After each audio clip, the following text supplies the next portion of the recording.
बचपन में जब मैं डांस करती थी, क्योंकि घर में मना था तो मैं मतलब अपनी रूम में लॉक करती थी, या कभी कभी मैं भूल जाती है लॉक करने के लिए तो दरवाज़ा खुला है और मैं डांस करती हूँ रूम में, और मेरी माँ ऐसे ऐसे खुलती है, क्या कर रही हो? नथिंग, कुछ नहीं, बाल कर रही हो, मेकअप कर रही हो। दरवाज़ा बंद करती है, 2 मिनट के बाद नोरा नोरा ऐसे ऐसे कर, क्या कर रही है? कुछ नहीं, डांस कर रही थी। हाँ चल आजा डांस। मैं साइकोलॉजी में इंटरेस्ट रखती हूँ, तो मैंने साइकोलॉजी में कुछ ऐसे ही ब्लॉग्स वगैरह पढ़ा था कि हम लोग जब पैदा होते हैं, हम लोग में बचपन से स्किल्स होते हैं डांस के लिए, म्यूज़िक के लिए, या वॉइस मॉड्यूलेशन, ऐसे कुछ। तो मैं जानना चाहती हूँ कि कोई मुस्लिम है तो इसमें करियर क्यों नहीं कर सकते? डांस एंड म्यूज़िक अलाउड क्यों नहीं है? बहन का सवाल है, क्या वो साइकोलॉजी की स्टूडेंट है और वो ये कहती है कि इंसान में कुछ ऐसे जीन जो स्किल्स पैदा होते हैं डांसिंग के या मॉडलिंग के, तो इस्लाम में डांसिंग और मॉडलिंग क्यों हराम है? मैं भी डॉक्टर हूँ, मैं जानता हूँ देयर इज जेनेटिक्स, जीन्स है, लेकिन ये कहना कि स्किल्स, एक अगर आपके अल्लाह ने कुछ आपको हुनर दिया है आपके जीन्स में, उस हुनर का सही फ़ायदा भी उठा सकते, गलत भी।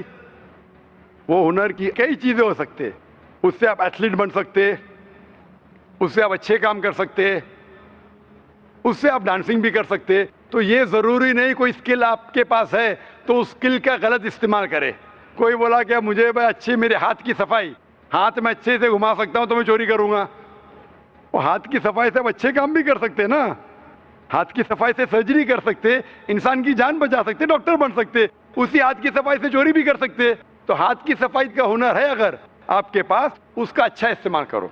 जो आपका मेन सवाल था कि इस्लाम में डांसिंग और मॉडलिंग क्यों हराम है, इस्लाम में वो चीज़ जो आपको कुरान और हदीस से दूर लेके जाती है वो हराम है, क्योंकि इस्लाम में मानते हैं हम, हमारे ख़वातीन, हम औरतों की इज्जत करते हैं और हम नहीं चाहते कि उनकी नुमाइश करें। हम देखते हैं कि वेस्टर्न वर्ल्ड, जब वेस्टर्न वर्ल्ड कहती है in the name of women's liberalisation, the western society in the name of women's liberalisation, actually they are degrading the woman. In the name of women's liberalization, they are degrading her to a status of mistresses, concubines, society butterflies with a hidden behind the colorful screen of art and culture.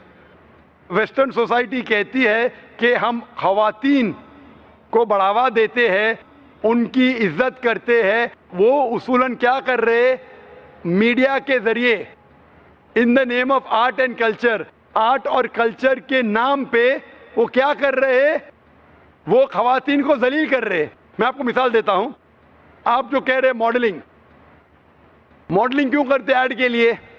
एक बहुत famous add है, जो add है BMW का।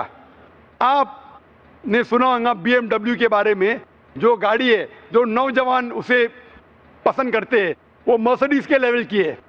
Mercedes का status है, BMW का भी इक्वल स्टेटस है, लेकिन नौजवानों के लिए वो फास्ट गाड़ी है, उसका पिकअप बहुत फास्ट है। उसके अंदर एक ऐड में, एक मशहूर ऐड के बारे में मुझे एक शख्स ने कहा कि BMW की मशहूर ऐड है जिसके आगे एक लड़की खड़ी है बिकनी के साथ, और वो ऐड के आगे लिखा है test drive her now, who the girl of the car. Test drive her now मतलब इसको घुमाओ, किसको? लड़की को क्या गाड़ी को? तो इस ऐड के जरिए ये ऐड हमारी ख़वातीन, हमारी वालदा, हमारी बहन, हमारे बीवियों को बेच रहा है। मैं पूछता हूं, गाड़ियां अक्सर आदमी चलाते, ख़वातीन थोड़ी। फिर भी आदमी को मुतासिर करने के लिए ये मॉडलिंग के जरिए, ये डांसिंग के जरिए ख़वातीन की नुमाइश हो रही है। तो ये western culture in the name of women's liberalisation, वो क्या कर रहे, वो ख़वातीन को जलील कर रहे। इसीलिए इस्लाम में, जैसे कि मैंने कहा मेरे तकरीर में, हम ख़वातीन की इज्जत करते और हिजाब में मानते हैं। इसीलिए हम हमारे ख़वातीन की नुमाइश नहीं करते। इसीलिए ख़वातीन का सारा जिस्म ढका होना चाहिए, صرف چہرہ اور ہاتھ دکھ سکتا ہے. اسی لیے یہ ڈانسنگ اور ماڈلنگ قرآن و حدیث کے خلاف ہے, اسی لیے اسلام میں خلاف ہے. Hope the answer the question. میں ویٹی میں کام کرتی ہوں, کاؤنٹنگ میں. میرا سوال یہ ہے, مسلم کاسٹ میں نبیوں کو بھیجتے ہیں کہ ہندو مسلم سکھ عیسائی سب ایک ہے, تو پنڈت لوگ کو بھی اللہ تعالیٰ نے بھیجا ہے کہ سب کاسٹ ایک ہی ہے, تو وہ ایک بھی بار ہم لوگوں کو بولتے نہیں ہے کہ سب ایک ہی ہے, وہ صرف اپنا ہی بولتے ہیں, ایسا کیوں؟ بہن نے سوال کیا ہے کہ مسلم مذہب میں کہتے ہیں کہ ہندو مسلم سب ایک ہے, لیکن ہمارے پنڈت ایسا نہیں کہتے, کیوں؟ اگر قرآن پڑھیں گے تو جیسا میں نے کہا کہ مذہب اللہ کے نزدیک ایک ہی ہے, اسلام اور کوئی نہیں. اسلام مطلب امن حاصل کرنا اپنی خواہشیں اللہ کے احکامات کے مطابق.